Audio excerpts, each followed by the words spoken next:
Welcome to Leading with Intention. This is your podcast where we really dive into how to redefine the way that you live, that you work, and that you lead. And I'm your host, Sienna J. Brown, and I'm so excited to dive right into it today because we're going to be talking about a really important topic. And that topic is why growth can sometimes feel so hard and how to move from resisting that growth and that discomfort to really start embracing it. So I want to start off with a question. Have you ever felt where you want to elevate, go from point A to point B, really make a change in your life, but you feel that discomfort? You take 3 steps forward and then you jump 5 steps back. You find yourself staying in your comfort zone or not moving forward out of fear. And this is what I really want to dive into today, because I think it's a topic that's so important and so relevant for so many of us. But in reality, it's sitting in that discomfort, right? It's sitting in that disconnect and really leaning in.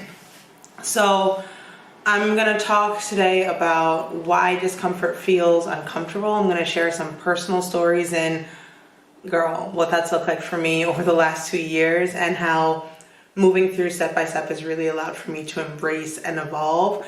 And then I'm going to give you 3 steps that you can start doing today, this week, this month, before the end of the year, to really lean in and take the progress that you need to make that growth. So first things first, I want to talk a little bit about why discomfort feels so uncomfortable. And I think something we often overlook is that we are human beings, and human beings were made and designed to live and stay safe in our comfort zone. So doing the habits, although they might not necessarily serve you, but not wanting to change it up, or taking the leap, or making that change, our minds and our brains trick us into feeling as if there's a sense of fear, which again makes sense because we're stepping out of what we know into the unknown.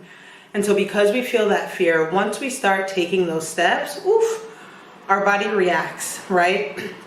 Our mind reacts. Our mind tricks us into feeling as if we need to take a step back or continue shrinking ourselves or stay with that partner that you know doesn't deserve you, or stay in that job that you know doesn't serve you, or not uphold your boundaries because it's easier to just give in and say yes. Listen, comment below if any of this is resonating with you. But I think it's just so important because it shows up for us both mentally as well as physically.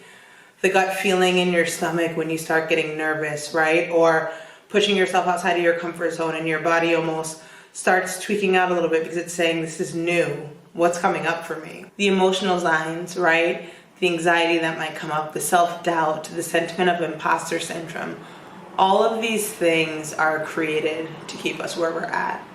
It doesn't feel comfortable to grow and evolve, but it's a thing that we know we need most to be able to move forward.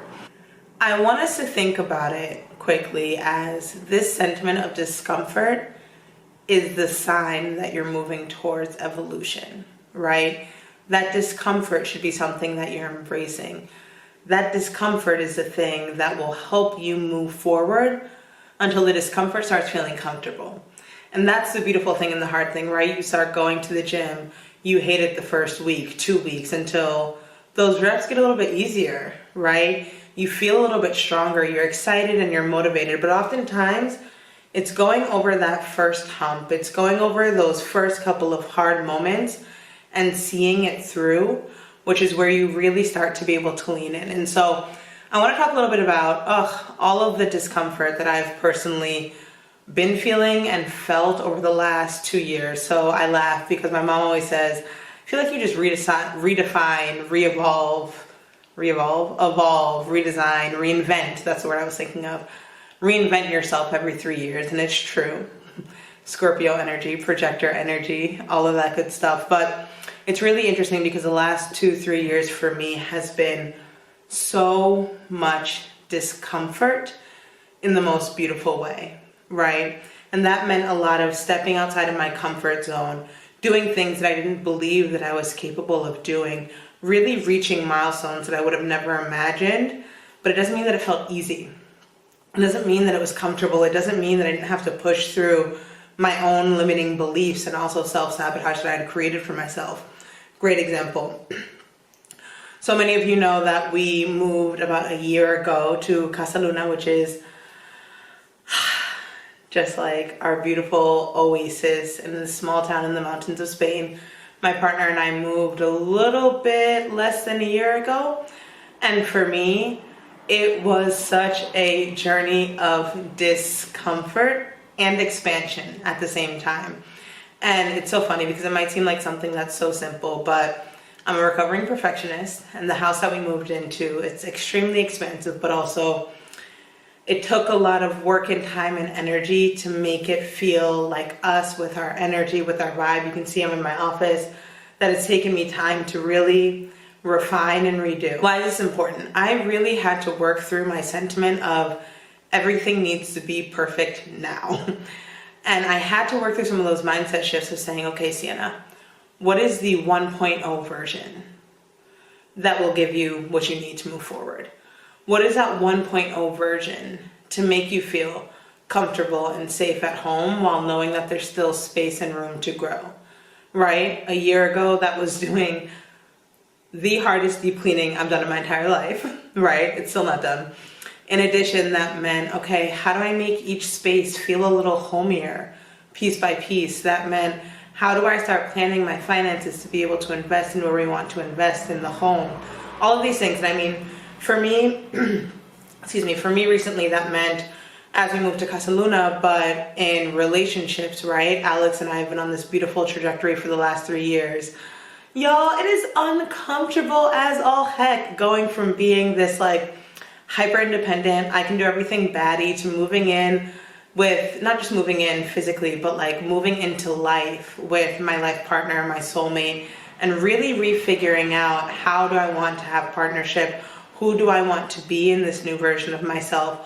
What does negotiation look like? What does collaboration look like? What does continuous teamwork and evolution look like? And it was hard. It has been hard. It has been like, you have those small moments of discomfort where you go back to your old comfort zone, or ways of communicating, or ways of having your needs or your wants. And you really learn over time, okay, how do you take it baby step by baby step? And so I want to share some of those personal stories because I think discomfort and growth and evolution can show up in so many different ways, right?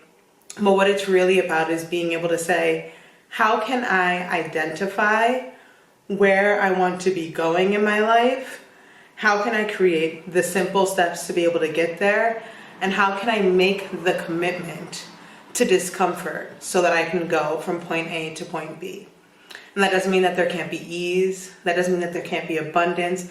But what it does mean is that you're going to have to show up fully committed and dedicated to becoming that person that you want to be, while also giving yourself grace and celebrating just exactly how far you've come. So I want to talk a little bit today about 3 practical steps, right? Practical, tactical things that you can do to really start embracing the discomfort that comes with growth, okay? Tip number 1, reframe discomfort as progress. Starting to celebrate it. So if you are starting to feel uncomfortable in your situation, in your growth, right? I want you to take that sentiment and really say, okay, how can I reframe this as progress or growth? So let's say, for example, I'll use the house example as well. I was feeling a lot of discomfort. The mental shift that I made was, I'm committed to creating the 1.0 version and having that 1.0 version be enough, right? So instead of seeing things all over, I think there's still suitcases that we need to unpack, it was like, that's okay. I'm making progress towards where I want to be, but this is okay for the 1.0 version. So thinking about how can you start catching yourself and reframing your sentiment of distraction. Sorry, not of distraction, of discomfort. Distraction also comes with discomfort. We distract ourselves. We do the things that we don't want to do because it's easier than showing up in that discomfort, but start reframing that discomfort as progress. The second thing, and if you know me, of course this is going to be a part of it, but giving yourself grace. You do not have to figure it all out right now. You are exactly where you need to be. And so when you start looking at your evolution journey and saying, this might feel uncomfortable, but I know it's because it's serving my higher good. I'm celebrating just how far I've come. that I'm able to step into this new challenge or chapter where things might feel a little uneasy, but you know that you're on the right path. And even if you don't know that you're on the right path, you know that you're taking steps to figure out what that is. So you deserve to be celebrated in that process. You deserve to give yourself grace in that process, okay? So I'm gonna go back for y'all. Tip 1, reframe your discomfort as progress. Tip 2, give yourself grace in the journey. And tip 3, and I think hands down, this is actually my favorite, most tactical one. Of course, we set these big, lofty goals, right? Get a new job, grow in corporate, start my business, find my life partner, lose 30 pounds, the list goes on. That's overwhelming. Think about how can you break that down into daily and attainable steps, because here's the trick. Once you start taking your big goals and you break them into what are the micro habits that you can start committing to, choose one. And that one habit or commitment will teach you how to trust yourself in the journey. It will teach you how to create that sentiment of discipline. It will give you the consistency that you need to create the confidence that you know is inside of you and show yourself that you are capable, right? So again, if you're just getting back into the gym, I'm back in my gym girly game. I love it. If you're just getting back in the gym, I know darn well I'm not gonna start with 10 kilos doing something with arm movements because your girl's got work to get this arm strength up. I'm gonna start with 3. And once I prove to myself that I can do it with 3 kilos, the next week, I'll go up to 4. The week after, I'll go up to 5, right? I'm being really ambitious, but it's fine. But little by little, you start working and practicing and building that muscle. And when you do, that shows yourself, I'm committed, and you'll be able to move forward with that much more impact and that much more confidence through your consistency. Okay? So 3 practical steps: reframe your discomfort as progress, start practicing by giving yourself grace, and being able to start integrating small wins. So breaking down your big goals into tactical, small, micro habits you can start integrating today. So I'm trying to get into a little bit more short, quippy, action-packed things that I can share with you, but I think it's so important to start thinking about this process, especially as I know so many of the women in this community are really focusing on how are you reaching that next chapter of what you want in life? How are you elevating and evolving as the woman that you want to be? And so I just want to invite you to drop in the comments below something that you're taking away from this episode. And I also want to invite you, this is a special invitation, I'm inviting 10 women to join me in Javia, Spain next March from March 9th to 15th for the Reset Retreat.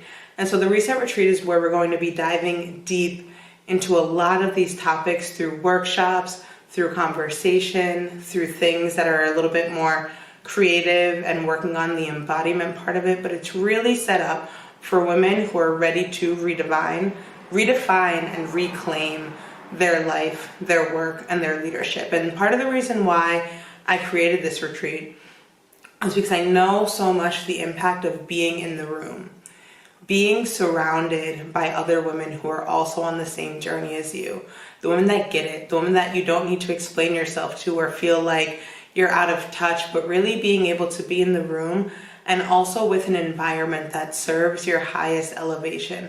And so part of the reason why I'm making this experience so intimate is because we are going to get deep into it. There's going to be workshops every day. I'm going to be leading you through a very intentional process and framework to really help you fast track, right? How you get from point A to point B, but not only that, how do you feel supported in the journey? So there are only 10 spots available for this retreat. I would love to have you there and invite you. I'll also drop the link on how to apply below with all the information that you need, and I will see you there. But in the meantime, go check out the information for the retreat. But not only that, I want you to reflect on how can you move through discomfort just a little bit more this week? How can you honor the process that you are taking just a little bit more this week? And how can you really tap into being the woman that you know you are meant to be by allowing yourself to move through with a sense of grace, but also with a sense of clarity, consistency, and confidence. So thank you for watching or listening in. I'm really excited about this new setup that I have, where I'm showing up more, literally showing up more to be able to serve all of you. So I will see you in the next episode.